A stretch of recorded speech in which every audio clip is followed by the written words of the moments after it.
한 남자가 붓을 듭니다. 조용한 강물 소리가 들립니다.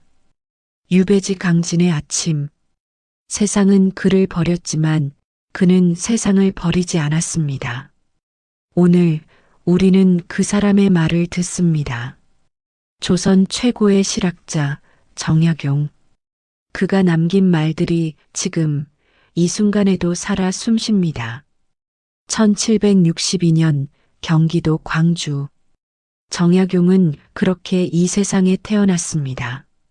어린 시절부터 총명했던 그는 28의 나이에 과거에 급제하고 정조 임금의 총애를 한 몸에 받았습니다. 백성의 삶 속으로 직접 걸어 들어갔습니다. 하지만 세상은 언제나 빛나는 것을 시기합니다. 1801년 신유박해 천주교 탄압의 파도 속에서 그는 전라도 강진으로 유배됩니다. 18년. 그 긴 세월 동안 그는 무너지지 않았습니다. 오히려 붓을 들었습니다. 수원 화성을 설계하고 거중기를 만들고 500권이 넘는 책을 썼습니다. 절망 속에서 꽃을 피운 사람. 그것이 정약용입니다. 작은 일에 최선을 다하는 사람이 큰 일도 이룬다. 강진 유배 시절 정약용은 매일 새벽 일찍 일어났습니다. 방 하나, 책상 하나. 그게 전부였습니다. 하지만 그는 불평하지 않았습니다. 오늘 할 수 있는 일에 집중했습니다. 하루하루 한 글자 한 글자. 화려한 무대도 조력자도 없었습니다. 오직 지금 이 순간에 최선을 다하는 것. 그것이 그가 500권의 책을 남길 수 있었던 이유였습니다. 우리도 묻게 됩니다. 지금 내가 외면하고 있는 작은 일은 무엇인가? 스스로를 죽이는 것과 같다. 배움이란 평생 하는 것이다. 나이가 들었다고 멈추는 것은 정약용은 60이 넘어서도 책을 놓지 않았습니다. 유배에서 풀려난 후에도 고향 마제로 돌아와서도 노쇠한 몸으로도 그는 계속 공부했습니다. 배움은 그에게 특권이 아니었습니다. 숨을 쉬는 것처럼 당연한 일이었습니다. 지금 우리는 얼마나 많은 이유로 배움을 미루고 있을까요? 너무 바빠서, 너무 늦어서, 너무 힘들어서. 하지만 정약용은 말합니다. 멈추는 순간 그것이 곧 끝이라고. 청렴은 목민관의 복무요. 모든 선의 원천이며 모든 덕의 근본이다. 목민심서. 백성을 다스리는 자가 지켜야 할 마음을 담은 책. 정약용이 이 책을 쓴 이유는 단 하나였습니다. 백성이 고통받는 것은 탐관오리 때문이라는 것. 그는 유배지에서도 분노했습니다. 권력을 가진 자들이 그 권력으로 백성을 착취하는 현실에 청렴, 깨끗하게 산다는 것. 그것은 선택이 아니라 사람의 도리라고 그는 말했습니다. 200년이 지난 지금도 이 말은 여전히 뜨겁습니다. 근이란 글자는 천하에 둘도 없는 보배다. 부지런함. 지금 이 시대에도 이 단어는 낡지 않습니다. 정약용은 유배지에서 제자들을 가르쳤습니다. 아무것도 없는 곳에서 찾아오는 아이들에게 그는 늘 말했습니다. 재능보다 중요한 것이 있다고. 그것은 매일 책상 앞에 앉는 힘이라고. 천재는 하늘이 내리지만 부지런함은 스스로 만드는 것입니다. 매일 아침 붓을 드는 습관이었습니다. 정약용의 500권은 재능이 아니었습니다. 그는 학당을 열었습니다. 오늘 당신은 무엇을 부지런히 하고 있습니까? 독서는 마음의 밥이요. 사색은 마음의 소화다. 곱씹고 의심하고 다시 물어야 한다고. 밥을 먹어야 몸이 삽니다. 그 말의 무게가 남다를 수밖에 없습니다. 그렇다면 마음은 무엇으로 삽니까? 정약용은 말했습니다. 책을 읽는 것만으로는 부족하다고, 읽고 나서 생각해야 한다고. 강진 유배 시절 그는 책을 읽다가 멈추는 일이 많았습니다. 무릎을 탁 치며 혼자 웃기도 하고 밤새 고민에 빠지기도 했습니다. 그것이 사색입니다. 단순히 눈으로 글자를 훑는 것이 아니라 그 말이 내 삶 속에서 무엇을 의미하는지 묻는 것. 우리는 오늘 얼마나 많은 것을 읽고 얼마나 적게 생각하며 살고 있을까요? 자식을 사랑하거든 고생을 가르쳐라. 고생을 모르면 세상을 이길 수 없다. 정약용에게는 아들이 있었습니다. 유배를 떠나던 날 그 아이들은 어렸습니다. 아버지 없이 자라야 했던 아이들. 정약용은 그 죄책감 속에서도 편지를 썼습니다. 편하게 살게 해주겠다는 말 대신 스스로 버텨라는 말을 썼습니다. 고생이 사람을 망치는 것이 아니라 고생을 피하는 것이 사람을 망친다고 그는 믿었습니다. 강진에서 혼자 18년을 버텨낸 사람.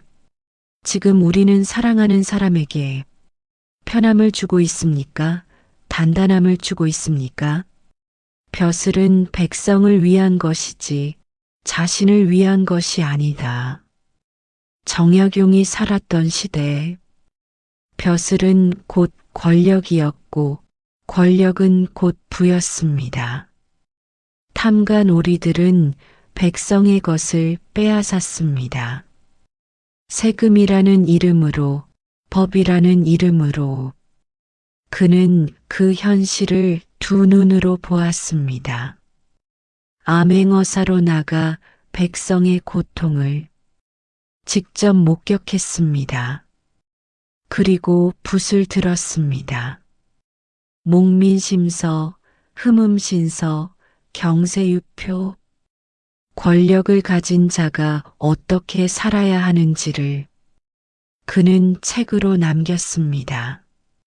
하루라도 책을 읽지 않으면 입안에 가시가 돋는다. 우리는 이 말 앞에서 부끄럽지 않을 수 있을까요? 이 말은 정약용이 직접 실천한 말입니다. 200년이 지난 지금 유배지에서도 병이 들어 몸을 가누기 힘든 날에도 그는 책을 손에서 놓지 않았습니다. 책을 읽지 않은 날은 무언가 잘못된 날처럼 느껴졌다고 합니다. 입안에 가시가 돋는다는 표현, 얼마나 생생한 말입니까? 불편함, 그 불편함이 그를 움직였습니다. 하루도 멈추지 않게 만든 것은 의지가 아니라 멈추면 느껴지는 그 이상한 불쾌함이었습니다. 좋은 습관은 그렇게 만들어집니다. 하지 않으면 허전한 것. 당신에게 그런 습관이 있습니까? 남을 탓하기 전에 먼저 나를 돌아보라. 억울한 유배였습니다. 정약용은 영모를 꾸민 적도 없고 나라를 배신한 적도 없었습니다. 하지만 그는 살아남기 위해 남을 고발하거나 손가락질하지 않았습니다. 오히려 자신을 돌아봤습니다. 내가 더 신중했어야 했는가? 내가 더 겸손했어야 했는가? 그 성찰이 그를 무너지지 않게 했습니다. 분노는 쉽습니다. 남 탓도 쉽습니다. 하지만 그것으로는 아무것도 바뀌지 않습니다. 바뀌는 것은 언제나 자신을 먼저 들여다본 사람에게서 시작됩니다. 글을 쓴다는 것은 자신의 정신을 갈고 닦는 일이다. 정약용은 글쓰기를 좋아했습니다. 아니, 정확히 말하면 글쓰기를 통해 살았습니다. 유배지에서 그가 살아남을 수 있었던 것은 먹고 자는 것 때문이 아니었습니다. 쓰는 것 때문이었습니다. 혼란스러운 감정을 글로 정리하면 머릿속이 맑아진다고 그는 말했습니다. 지금 우리도 마찬가지입니다. 일기 한 줄이라도 써본 사람은 압니다. 쓰고 나면 마음이 가벼워진다는 것을. 글은 단순히 기록이 아닙니다. 자신과 대화하는 방법입니다. 정약용에게 붓은 그의 가장 오랜 친구였습니다. 진정한 학문은 백성의 삶을 이롭게 해야 한다. 조선시대 학자들은 대부분 책상 앞에 앉아 있었습니다. 경전을 외우고 성리학을 논하고 관념의 세계에서 살았습니다. 정약용은 달랐습니다. 그는 직접 논밭으로 갔습니다. 농사짓는 백성을 만났습니다. 어떻게 하면 더 적게 일하고 더 많이 거둘 수 있는지를 연구했습니다. 거중기는 그렇게 탄생했습니다. 무거운 돌을 사람의 힘으로 들 수 있게 만든 기계.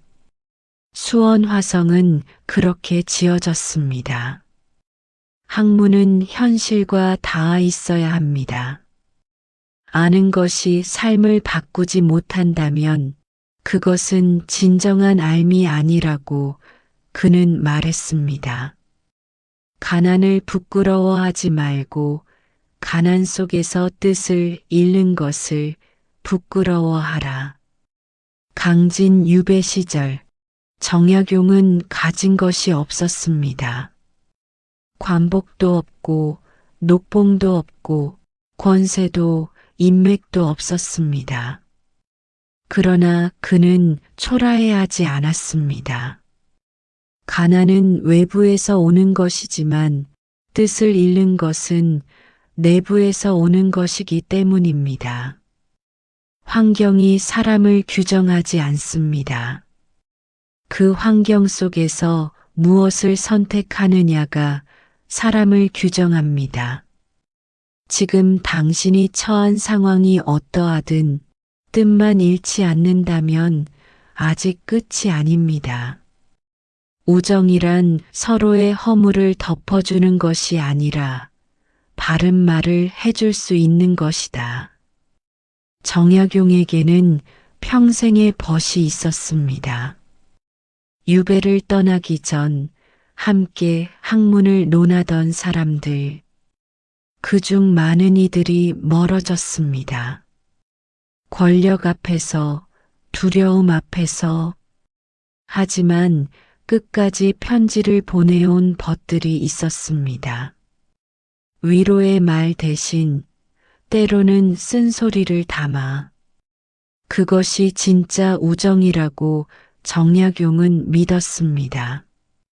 듣기 좋은 말만 해주는 사람은 맑은 날의 친구입니다. 흐린 날에도 솔직한 말을 건네는 사람. 그 사람이 진짜 내 편입니다. 당신 곁에 그런 사람이 있습니까? 그리고 당신은 누군가에게 그런 사람입니까? 때를 기다릴 줄 아는 것도 능력이다. 18년. 정약용은 18년을 기다렸습니다.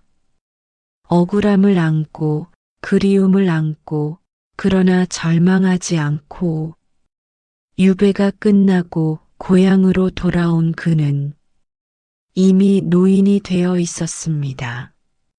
하지만 그는 말했습니다. 그 시간이 헛되지 않았다고. 기다리는 동안 더 깊어졌다고. 조급함은 많은 것을 망칩니다.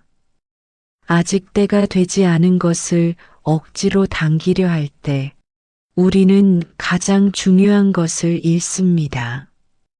기다림은 포기가 아닙니다. 준비입니다. 더 단단해지는 시간입니다. 사람은 반드시 스스로를 믿어야 한다. 스스로를 믿지 못하면 아무것도 이룰 수 없다. 정약용이 유배를 떠날 때 주변의 많은 사람들이 그를 포기했습니다. 친구도, 동료도, 때로는 가족도 그와 거리를 뒀습니다. 그 긴 시간 동안 그를 붙잡아 준 것은 단 하나였습니다. 스스로에 대한 믿음, 내가 틀리지 않았다는 것, 내가 가진 것이 아직 남아있다는 것, 내가 할 수 있다는 것, 자신을 믿는 사람은 세상이 등을 돌려도 무너지지 않습니다. 지금 당신은 스스로를 얼마나 믿고 있습니까? 말을 아끼는 자가 덕을 쌓는다. 정약용은 말이 많은 사람이 아니었습니다. 그는 글로 말했습니다. 신중하게, 천천히, 오래 생각하고 나서 유배지에서 그는 제자들에게 늘 강조했습니다. 함부로 입을 열지 말라고, 한 번 뱉은 말은 주워 담을 수 없다고, 말은 칼보다 예리합니다. 보이지 않는 상처를 남깁니다. 그리고 말은 그 사람 자체를 드러냅니다. 많이 말하는 사람이 아니라 꼭 필요한 말만 하는 사람. 그 사람의 말은 오래 기억됩니다. 정약용의 글이 지금도 살아있듯이 분노는 잠깐이지만 후회는 평생이다.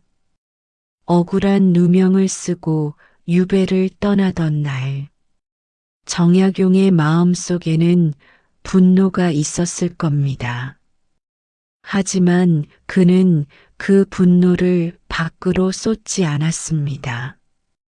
분노로 한 일은 반드시 후회를 남긴다는 것을 그는 알고 있었습니다. 차갑게 식힌 마음으로 그는 붓을 들었습니다. 분노를 글로 바꿨습니다. 원망을 학문으로 바꿨습니다. 그것이 그를 위대하게 만든 선택이었습니다. 지금 당신이 느끼는 분노, 그것을 어디에 쓰고 있습니까? 검소함은 덕의 공유이고 사치는 악의 큰 것이다. 조선 후기, 나라는 흔들리고 있었습니다. 권력을 가진 자들은 화려하게 살았고 백성들은 굶주렸습니다. 정약용은 그 불균형을 똑똑히 봤습니다. 검소하게 산다는 것은 단순히 돈을 아끼는 것이 아닙니다. 자신이 가진 것 이상을 탐하지 않는 것, 남의 것을 빼앗지 않는 것, 분수를 알고 사는 것. 유배지에서 그는 가장 검소하게 살았습니다. 그리고 그 시절에 가장 많은 것을 남겼습니다. 가진 것이 적을수록 정신은 더 선명해집니다. 사람을 쓸 때는 그 장점을 보고 버릴 때는 그 단점만 보지 마라. 정약용은 사람 보는 눈이 있었습니다. 유배지에서도 제자들을 길렀고 그들 각각의 재능을 알아봤습니다. 느린 아이에게는 느린 대로 맡길 일이 있고 급한 아이에게는 급한 대로 쓸 곳이 있다고 그는 말했습니다. 완벽한 사람은 없습니다. 모든 사람은 어딘가 부족합니다. 하지만 그 부족함만 보는 순간 우리는 그 사람이 가진 빛나는 것도 함께 잃습니다. 사람을 이끄는 자리에 있다면 장점을 먼저 보는 눈을 키우십시오. 뜻이 있는 곳에 길이 있다. 강진. 전라도 끝자락의 그 작은 마을. 아무도 정약용이 거기서 무언가를 이룰 거라고 생각하지 않았습니다. 유배인이었으니까요. 죄인이었으니까요. 하지만 그는 그곳에서 다산초당을 열었습니다. 제자들을 가르쳤습니다. 목민심서를 완성했습니다. 길이 없는 곳에서 길을 만든 사람. 뜻이 있으면 길이 생깁니다. 뜻이 없으면 길이 있어도 걷지 않게 됩니다. 지금 당신의 뜻은 무엇입니까? 그 뜻이 선명합니까? 작은 선을 쌓아야 큰 덕이 된다. 정약용은 거창한 것을 말하지 않았습니다. 오늘 한 사람에게 친절하게 대하는 것, 오늘 약속을 지키는 것, 오늘 거짓말을 하지 않는 것, 그 작고 사소한 것들이 쌓인다고 했습니다. 덕이란 하루아침에 생기는 것이 아닙니다. 매일의 선택이 모여 만들어지는 것입니다. 반대로 나쁜 습관도 그렇습니다. 한 번의 거짓말, 한 번의 외면, 한 번의 게으름, 그것들도 쌓입니다. 우리는 오늘 어떤 것을 쌓고 있습니까? 백성이 근본이다. 근본이 튼튼해야 나라가 산다. 민본사상, 백성이 나라의 근본이라는 생각. 정약용은 이것을 머리로만 안 것이 아닙니다. 발로 걸으며 알았습니다. 암행어사로 나가 직접 백성의 삶을 목격했습니다. 굶주린 아이들, 빼앗긴 논밭, 억울하게 잡혀간 아버지들. 그 현실이 그를 학자가 아닌 개혁가로 만들었습니다. 나라의 힘은 궁궐에서 나오지 않습니다. 들판에서, 시장에서, 평범한 사람들의 하루에서 나옵니다.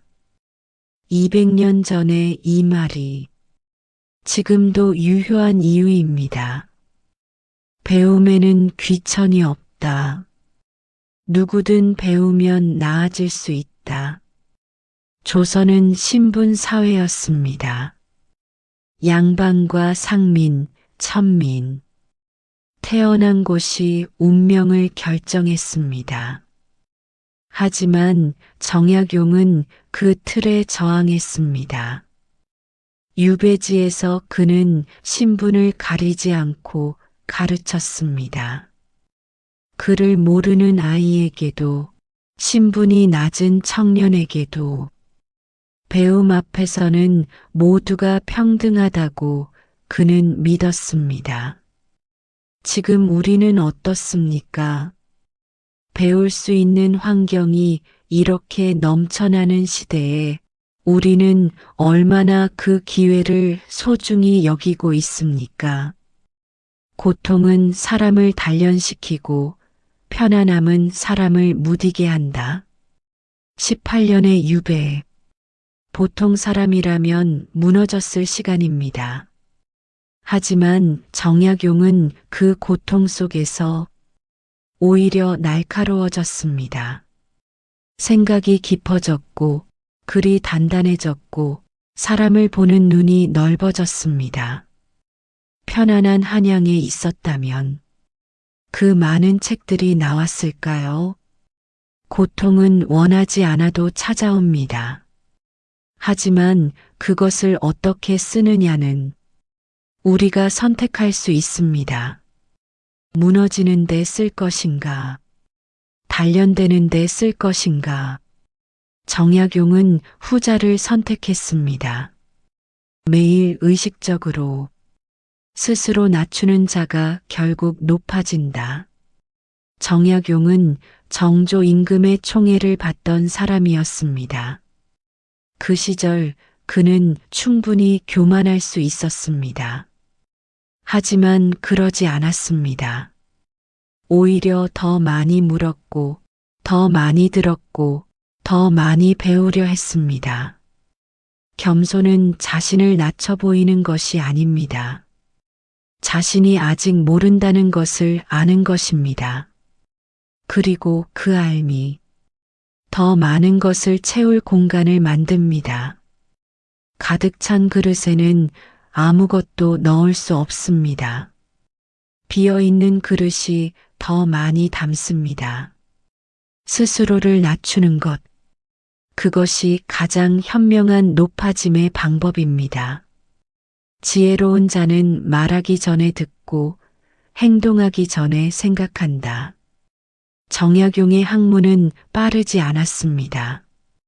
그는 결론을 내리기 전에 오래 관찰했습니다. 여러 각도에서 생각했습니다. 반대되는 의견도 먼저 들었습니다. 그렇게 나온 글이기에 500권이 지금도 살아있는 것입니다. 우리는 너무 빠른 시대에 살고 있습니다. 듣기 전에 말하고 생각하기 전에 행동합니다. 그리고 나서 후회합니다. 한 박자 늦추는 것, 그것이 때로는 가장 빠른 길입니다. 자신을 이기는 자가 진정한 강자다. 유배지에서 정약용을 가장 힘들게 한 것은 외부의 적이 아니었습니다. 포기하고 싶은 마음, 그냥 누워버리고 싶은 날들, 모든 것이 무의미하게 느껴지는 순간들, 그것들과 싸워 이기는 것이 진짜 싸움이었습니다.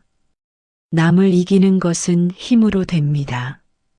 하지만 자신을 이기는 것은 다른 종류의 용기가 필요합니다. 오늘 당신이 싸우고 있는 것은 무엇입니까? 혹시 그것이 자기 자신은 아닙니까? 좋은 스승은 답을 주는 사람이 아니라 스스로 답을 찾게 하는 사람이다. 다산초당, 정약용이 유배지에서 세운 작은 학당. 그는 제자들에게 답을 주지 않았습니다. 대신 질문을 던졌습니다. 왜 그렇게 생각하느냐고, 다른 방법은 없느냐고, 내 생각은 무엇이냐고. 처음에는 답답해하던 제자들이 시간이 지나면서 스스로 생각하기 시작했습니다. 그것이 진짜 교육이었습니다. 물고기를 주는 것이 아니라 물고기 잡는 법을 가르치는 것. 정약용의 제자들이 훗날 조선의 학문을 이끈 것은 그 가르침 덕분이었습니다. 하늘은 스스로 돕는 자를 돕는다. 정약용은 운명을 탓하지 않았습니다. 억울한 유배도, 긴 세월의 고독도, 가족과의 이별도, 그것을 하늘의 뜻이라고 받아들이면서도 그는 멈추지 않았습니다. 하늘이 도와줄 거라고 기다리지 않았습니다. 먼저 움직였습니다. 먼저 썼습니다. 먼저 가르쳤습니다. 그러자 하늘이 응답했습니다. 18년의 유배가 500권의 유산이 됐습니다. 기도는 중요합니다. 하지만 기도하는 손은 동시에 일하는 손이어야 합니다. 진정한 효도는 부모를 기쁘게 하는 것이 아니라 부모가 부끄럽지 않은 삶을 사는 것이다. 유배지에서 정약용은 아버지를 그리워했습니다. 멀리서 편지를 보내며 자식으로서의 도리를 다하려 했습니다. 하지만 그가 생각한 효도는 단순히 곁에 있어드리는 것이 아니었습니다. 아버지가 아들을 자랑스러워할 수 있도록, 아버지의 이름에 누가 되지 않도록, 그것이 진짜 효도라고 그는 믿었습니다. 부모님 곁에 있어 드리는 것도 중요합니다. 하지만 그보다 더 중요한 것은 그분들이 당신으로 인해 고개를 들 수 있는가입니다. 오늘 당신의 삶은 부모님이 자랑스러워할 수 있는 삶입니까? 욕심을 버리면 보이지 않던 것들이 보이기 시작한다. 유배 초기 정약용은 잃은 것들을 세웠습니다. 벼슬, 명예, 가족, 친구, 모든 것이 사라진 것 같았습니다. 하지만 시간이 지나면서 그는 다른 것들을 발견하기 시작했습니다. 강진의 아침 안개, 제자들의 눈빛, 책 속에서 만나는 옛 현인들의 목소리, 욕심이 가득 찼을 때는 보이지 않던 것들이었습니다. 욕심은 시야를 좁힙니다. 원하는 것에만 집중하게 만들어 그 너머에 있는 것들을 놓치게 합니다. 비워야 보입니다. 내려놓아야 들립니다. 한 번의 실패가 끝이 아니다. 포기하는 순간이 끝이다. 정약용의 삶은 실패의 연속이기도 했습니다. 정조 임금이 갑작스럽게 세상을 떠났을 때 그의 든든한 버팀목이 사라졌습니다. 그리고 유배, 모든 것이 무너지는 것 같았습니다. 하지만 그는 그것을 끝으로 보지 않았습니다. 다시 붓을 들었습니다. 다시 책을 펼쳤습니다. 다시 제자들을 가르쳤습니다. 실패는 방향을 바꾸라는 신호일 뿐입니다. 멈추라는 신호가 아닙니다. 쓰러진 횟수보다 일어난 횟수가 하나 더 많으면 됩니다. 글은 쉽게 써야 한다. 어렵게 쓰는 것은 모르기 때문이다. 정약용의 글은 어렵지 않습니다. 물론 한자로 쓰여 있어 읽기 불편할 수 있지만 그 안에 담긴 생각은 언제나 명확했습니다. 그는 말했습니다. 진짜로 아는 사람은 쉽게 설명할 수 있다고. 복잡하게 말하는 것은 스스로도 완전히 이해하지 못했기 때문이라고. 어렵고 복잡한 말로 포장하는 것은 때로 무지를 숨기는 방법이 됩니다. 진짜 실력은 단순함에서 드러납니다. 어린아이도 이해할 수 있게 설명할 수 있을 때 비로소 완전히 아는 것입니다. 당신이 아는 것을 가장 쉬운 말로 설명해 보십시오. 남의 허물을 말하기 좋아하는 자는 자신의 허물을 모른다. 유배지에서 정약용은 많은 것을 들었습니다. 한양에서 들려오는 소문들, 누가 누구를 모함했다는 이야기, 누가 누구의 약점을 잡았다는 이야기. 그는 그것을 보며 생각했습니다. 저 사람들은 왜 저렇게 남의 이야기에 집중할까? 남의 허물을 찾는 눈은 자신을 들여다보는 눈을 잃은 사람의 것입니다.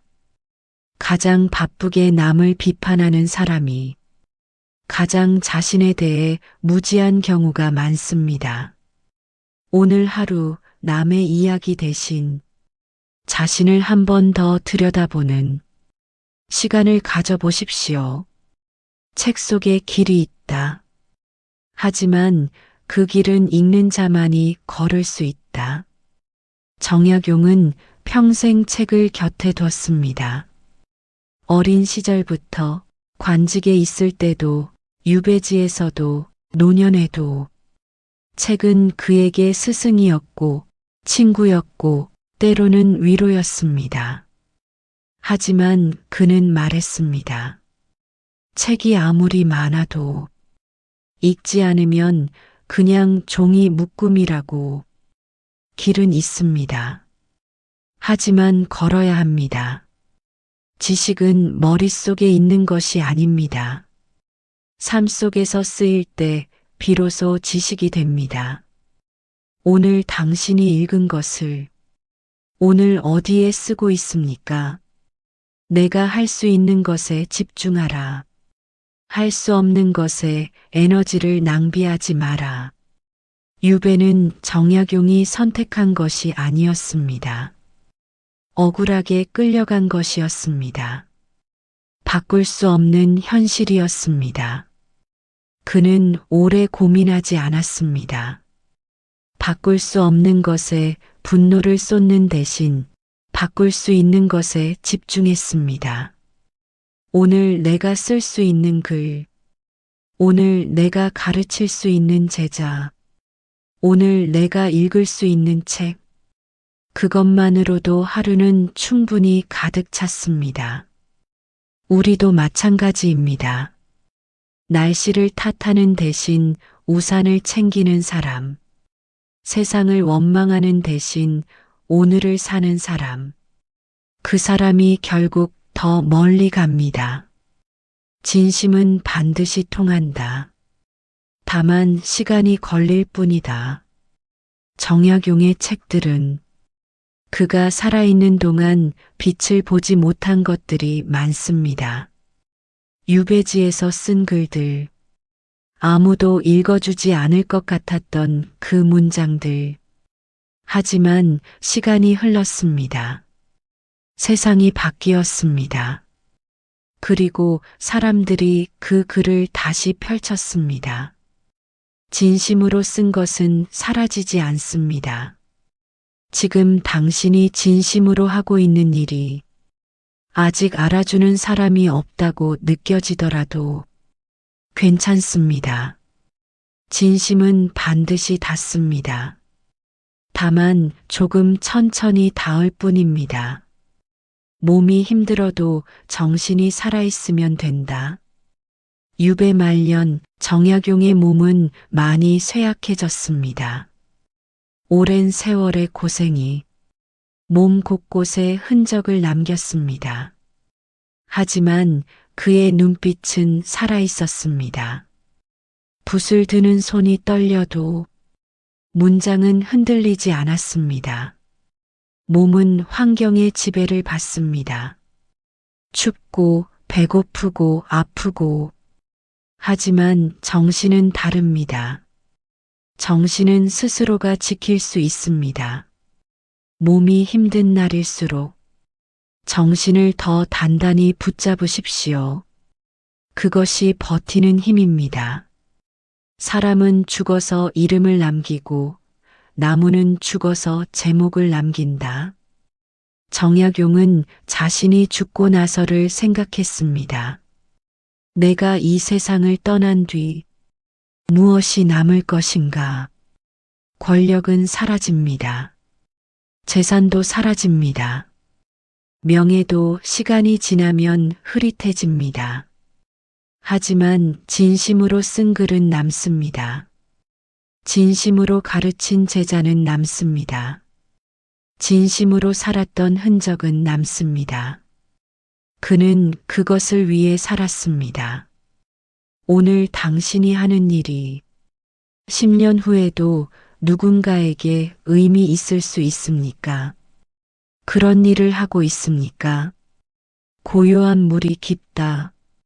정약용은 조용한 사람이었습니다.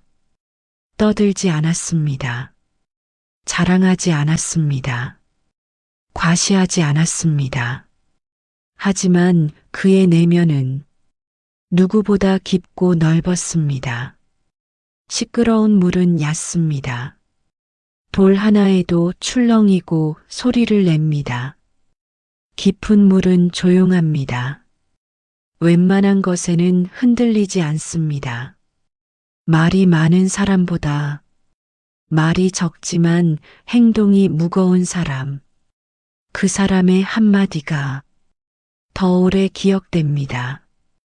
당신은 지금 얼마나 깊어지고 있습니까? 오늘 하루를 어떻게 사느냐가 평생을 결정한다.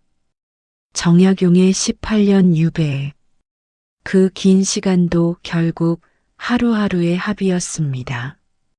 오늘 붓을 든 하루, 오늘 제자를 가르친 하루, 오늘 책 한 권을 더 읽은 하루, 그 하루들이 쌓여 500권의 책이 되었습니다.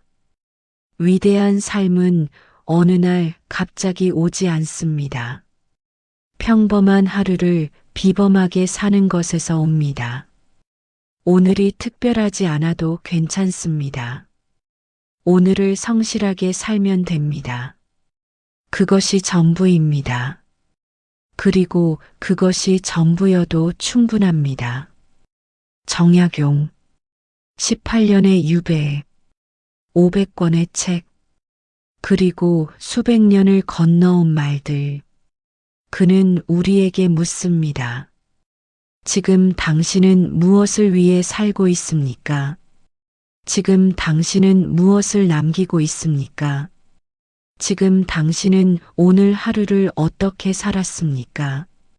대답은 거창할 필요 없습니다. 오늘 한 글자를 더 읽고, 오늘 한 사람에게 더 친절하고, 오늘 하루를 어제보다 조금 더 성실하게 사는 것. 그것이 정약용이 우리에게 남긴 가장 작고 가장 큰 가르침입니다.